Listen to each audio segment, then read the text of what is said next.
ओम शांति। 31 दिसंबर 2024। बाबा के महावाक्य। मीठे बच्चे, बाप जो रोज रोज पढ़ाते हैं, यह पढ़ाई कभी मिस नहीं करनी है। इस पढ़ाई से ही अंदर का संशय दूर होता है। प्रश्न: बाप के दिल को जीतने की युक्ति क्या है? उत्तर: बाप के दिल को जीतना है तो जब तक संगम युग है तब तक बाप से कुछ भी छिपाओ नहीं। अपने कैरेक्टर्स पर पूरा ध्यान दो। अगर कोई पाप कर्म हो जाता है तो अविनाशी सर्जन को सुनाओ तो हल्के हो जाएंगे। बाप जो शिक्षा देते हैं, यही उनकी दया, कृपा व आशीर्वाद है। तो बाप से दया व कृपा मांगने की बजाय स्वयं पर कृपा करो। ऐसा पुरुषार्थ कर बाप के दिल को जीत लो। ओम शांति। अभी रूहानी बच्चे यह तो जानते हैं कि नई दुनिया में सुख है, पुरानी दुनिया में दुख है। दुख में सभी दुख में आ जाते हैं और सुख में सभी सुख में आ जाते हैं। सुख की दुनिया में दुख का नाम निशान नहीं। फिर जहाँ दुख है वहाँ सुख का नाम निशान नहीं। जहाँ पाप है वहाँ पुण्य का नाम निशान नहीं। जहाँ पुण्य है वहाँ पाप का नाम निशान नहीं। वह कौन सी जगह है? एक है सतयुग, दूसरा है कलयुग। यह तो बच्चों की बुद्धि में जरूर होगा ही। अभी दुख का समय पूरा होता है और सतयुग के लिए तैयारी हो रही है। हम अभी इस पतित छीछी दुनिया से उस पार सतयुग अर्थात राम राज्य में जा रहे हैं। नई दुनिया में है सुख, पुरानी दुनिया में है दुख। ऐसा नहीं, जो सुख देता है वही दुख भी देता है। नहीं, सुख बाप देते हैं, दुख माया रावण देता है। उस दुश्मन की एफिजी हर वर्ष जलाते हैं। दुख देने वाले को हमेशा जलाया जाता है। बच्चे जानते हैं, जब उसका राज्य पूरा होता है तो फिर हमेशा के लिए खलास हो जाता है। 5 विकार ही सबको आदि मध्य अंत दुख देते आए हैं। तुम यहाँ बैठे हो तो भी तुम्हारी बुद्धि में यही रहे कि हम बाबा के पास जाए। रावण को तो तुम बाप नहीं कहेंगे। कब सुना है रावण को परमपिता परमात्मा कोई कहते हो? कभी भी नहीं। कई समझते हैं लंका में रावण था। बाप कहते हैं ये सारी दुनिया ही लंका है। कहते हैं वास्को ड गामा ने चक्कर लगाया स्टीमर व बोट के द्वारा। जिस समय उसने चक्कर लगाया उस समय एरोप्लेन आदि नहीं थे। ट्रेन भी स्टीम पर चलती थी। बिजली अलग चीज है। अब बाप कहते हैं दुनिया तो एक ही है। नई से पुरानी, पुरानी से नई बनती है। ऐसे नहीं कहना होता है कि स्थापना, पालना, विनाश। नहीं, पहले स्थापना, फिर विनाश, बाद में पालना। ये राइट अक्षर है। बाद में रावण की पालना शुरू होती है। वह झूठी विकारी पतित बनने की पालना है, जिससे सब दुखी होते हैं। बाप तो कभी किसको दुख नहीं देते। यहाँ तो तमो प्रधान बनने के कारण बाप को ही सर्वव्यापी कह देते हैं। देखो क्या बन पड़े हैं। यह तो तुम बच्चों को चलते फिरते बुद्धि में रहना चाहिए। है तो बहुत सहज, सिर्फ अलफ की बात है। मुसलमान लोग भी कहते हैं उठकर अल्लाह को याद करो। खुद भी सवेरे उठते हैं। वह कहते हैं अल्लाह व खुदा को याद करो। तुम कहेंगे बाप को याद करो। बाबा अक्षर बहुत मीठा है। अल्लाह कहने से वर्षा याद नहीं आएगा। बाबा कहने से वर्षा याद आ जाता है। मुसलमान लोग बाप नहीं कहते हैं। वह फिर अल्लाह मियाँ कहते हैं। मियाँ बीवी ये सभी अक्षर भारत में हैं। परमपिता परमात्मा कहने से ही शिवलिंग याद आ जाएगा। यूरोप वासी लोग गॉड फादर कहते हैं। भारत में तो पत्थर भित्तर को भी भगवान समझ लेते हैं। शिवलिंग भी पत्थर का होता है। समझते हैं इस पत्थर में भगवान बैठा है। भगवान को याद करेंगे तो पत्थर ही सामने आ जाता है। पत्थर को भगवान समझ पूछते हैं। पत्थर कहाँ से आता है? पहाड़ों के झरनों से गिरते गिरते गोल चिकना बन जाता है। फिर कैसे नेचुरल निशान भी बन जाते हैं। देवी देवताओं की मूर्ति ऐसी नहीं होती है। पत्थर काट काट कर कान, मुंह, नाक, आंख आदि आदि कितना सुंदर बनाते हैं। खर्चा बहुत करते हैं। शिव बाबा की मूर्ति पर कोई खर्चे आदि की बात नहीं। अभी तुम बच्चे समझते हो। हम सो देवी देवता चैतन्य में खुद बन रहे हैं। चैतन्य में होंगे तब पूजा आदि नहीं होगी। जब पत्थर बुद्धि बनते हैं तब पत्थर की पूजा करते हैं। चैतन्य है तो पूज्य है, फिर पुजारी बन जाते हैं। वहां न कोई पुजारी होते, न ही कोई पत्थर की मूर्ति होती। दरकार ही नहीं। जो चैतन्य थे उनकी निशानी यादगार के लिए पत्थरों की रखते हैं। अभी इन देवताओं की कहानी का तुमको मालूम पड़ गया है कि इन देवताओं की जीवन कहानी क्या थी। फिर से वही रिपीट होती है। आगे यह ज्ञान चक्षु नहीं था तो जैसे पत्थर बुद्धि थे। अभी बाप द्वारा जो ज्ञान मिला है, ज्ञान एक ही है, परंतु उठाने वाले नंबरवार हैं। तुम्हारी रुद्रमाला भी इस धारणा के अनुसार ही बनती है। एक है रुद्रमाला, दूसरी है रूंडमाला। एक है ब्रदर्स की, दूसरी है ब्रदर्स और सिस्टर्स की। यह तो बुद्धि में आता है। हम आत्माएं बहुत छोटी छोटी बिंदी मुआफिक हैं।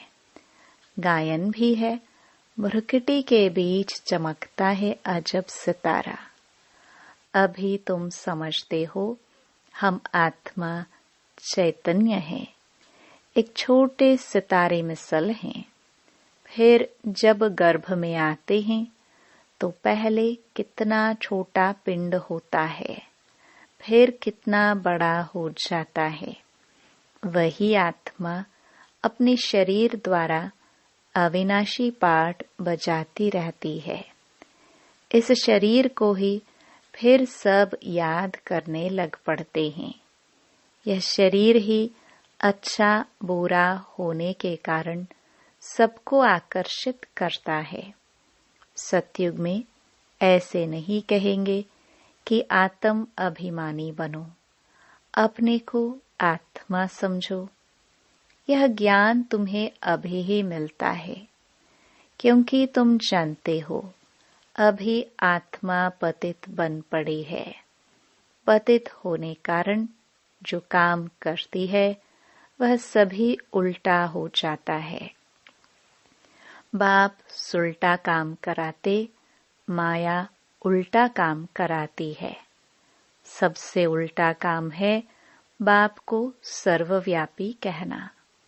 आत्मा जो पाठ बजाती है वह अविनाशी है, उनको जलाया नहीं जाता, उनकी तो पूजा होती है। शरीर को जलाया जाता है। आत्मा जब शरीर छोड़ती तो शरीर को जलाते हैं। आत्मा दूसरे शरीर में प्रवेश कर जाती है। आत्मा बिगर शरीर 2-4 दिन भी नहीं रख सकते हैं। कई तो फिर शरीर में दवाइयां आदि लगाकर रख भी लेते हैं, परंतु फायदा क्या। क्रिश्चियन का एक सेंट जेवियर है, कहते हैं उसका शरीर अभी भी रखा हुआ है। उनका भी जैसे मंदिर बना हुआ है। किसको दिखाते नहीं है, सिर्फ उनके पांव दिखाते हैं। कहते हैं कोई पांव छू लेता है तो बीमार नहीं होता। पांव छूने से बीमारी से हल्के हो जाते हैं तो समझते हैं उनकी कृपा। बाप कहते हैं भावना का भाड़ा मिल जाता है। निश्चय बुद्धि होने से कुछ फायदा होता है। बाकी ऐसे हो तो ढेर के ढेर वहां जाए, मेला लग जाए। बाप भी यहाँ आए हैं, फिर भी इतना ढेर नहीं होते हैं। ढेर होने की जगह भी नहीं है। जब ढेर होने का समय आता है तो विनाश हो जाता है। यह भी ड्रामा बना हुआ है। इसका आदि व अंत नहीं है।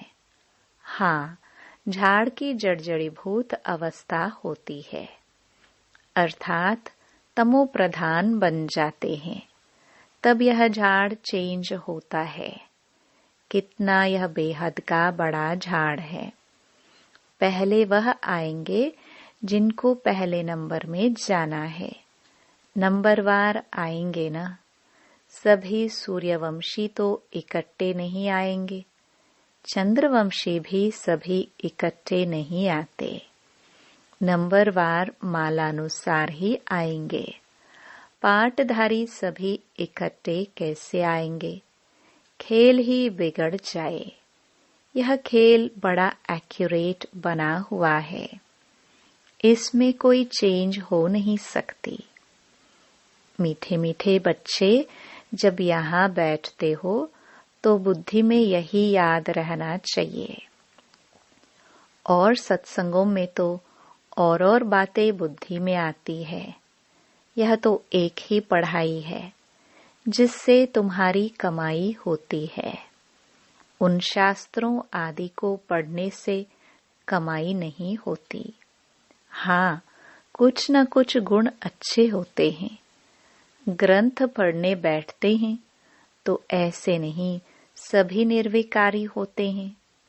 बाप कहते हैं इस दुनिया में सभी भ्रष्टाचार से पैदा होते हैं। तुम बच्चों से कई पूछते हैं वहाँ जन्म कैसे होगा। बोलो वहाँ तो 5 विकार ही नहीं, योग बल से बच्चे पैदा होते हैं। पहले ही साक्षात्कार होता है कि बच्चा आने वाला है। वहाँ विकार की बात नहीं। यहाँ तो बच्चों को भी माया गिरा देती है। कोई कोई तो बाप को आकर सुनाते भी हैं। सुनाएंगे नहीं तो 100 गुना दंड पड़ जाएगा। बाप तो सभी बच्चों को कहते हैं कि कोई भी पाप कर्म हो जाता है तो बाप को झट बताना चाहिए। बाप अविनाशी वैद्य है। सर्जन को सुनाने से तुम हल्के हो जाएंगे। जब तक संगम युग है तब तक बाप से कुछ छिपाना नहीं है। कोई छिपाते हैं तो बाप के दिल को जीत नहीं सकते। सारा मदार पुरुषार्थ पर है। स्कूल में आएंगे ही नहीं तो कैरेक्टर कैसे सुधरेंगे?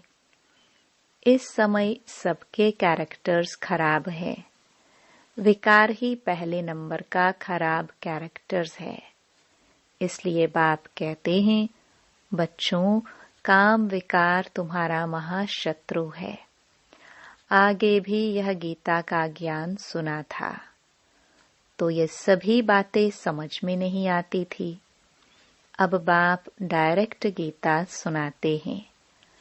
अभी बाप ने तुम बच्चों को दिव्य बुद्धि दी है तो भक्ति का नाम सुनते हंसी आती है कि क्या क्या करते थे। अभी तो बाप शिक्षा देते हैं। इसमें दया, कृपा व आशीर्वाद की बात होती नहीं। खुद पर ही दया, कृपा व आशीर्वाद करनी है। बाप तो हर बच्चे को पुरुषार्थ कराते हैं। कोई तो पुरुषार्थ कर बाप के दिल को जीत लेते, कोई तो पुरुषार्थ करते करते मर भी पड़ते हैं। बाप तो हर बच्चे को एक जैसा ही पढ़ाते हैं। फिर कोई समय ऐसी गुह्य बातें निकलती हैं जो पुराना संशय ही उड़ जाता है, फिर खड़े हो जाते हैं। इसलिए बाबा की पढ़ाई कभी मिस नहीं करनी चाहिए। मुख्य है बाप की याद। दैवी गुण भी धारण करने हैं। कोई कुछ छीछी बोले तो सुना अनसुना कर देना चाहिए। Hear no evil. ऊंच पद पाना है तो मान अपमान, दुख सुख, हार जीत सब सहन जरूर करना है। बाप कितनी युक्तियां बतलाते हैं, फिर भी बच्चे बाप का भी सुना अनसुना कर देते हैं, तो वह क्या पद पाएंगे? बाप कहते हैं, जब तक अशरीरी नहीं बने हैं तब तक माया की कुछ न कुछ चोट लगती रहेगी। बाप का कहना नहीं मानते तो बाप का डिसरिगार्ड करते हैं। फिर भी बाप कहते हैं, बच्चे सदा जीते जागते रहो और बाप को याद कर ऊंच पद पाओ। अच्छा, मीठे मीठे सिखिलदे बच्चों प्रति मात पिता बाप दादा का याद प्यार और गुड मॉर्निंग। रूहानी बाप की रूहानी बच्चों को नमस्ते। धारणा के लिए मुख्य सार। पहला, कोई भी उल्टी सुल्टी बातें करे तो सुना अनसुना कर देना है। Hear no evil. दुख सुख मान अपमान सब कुछ सहन करना है। दूसरा, बाप जो सुनाते हैं उसे कभी सुना अनसुना कर बाप का डिसरिगार्ड नहीं करना है। माया की चोट से बचने के लिए अशरीरी रहने का अभ्यास जरूर करना है। वरदान। बाप समान रहम दिल बन सबको क्षमा कर स्नेह देने वाले मास्टर दाता भव। जैसे बाप को रहम दिल मर्सीफुल कहते हैं, ऐसे आप बच्चे भी मास्टर रहम दिल हो। जो रहम दिल हैं वही कल्याण कर सकते हैं। अकल्याण करने वाले को भी क्षमा कर सकते हैं। वह मास्टर स्नेह के सागर होते हैं। उनके पास स्नेह के बिना और कुछ है ही नहीं। वर्तमान समय संपत्ति से भी ज्यादा स्नेह की आवश्यकता है। इसलिए मास्टर दाता बन सबको स्नेह देते चलो, कोई भी खाली हाथ ना जाए। स्लोगन। तीव्र पुरुषार्थी बनने की चाह ना हो तो जहाँ चाह है वहाँ राह मिल जाएगी। ओम शांति।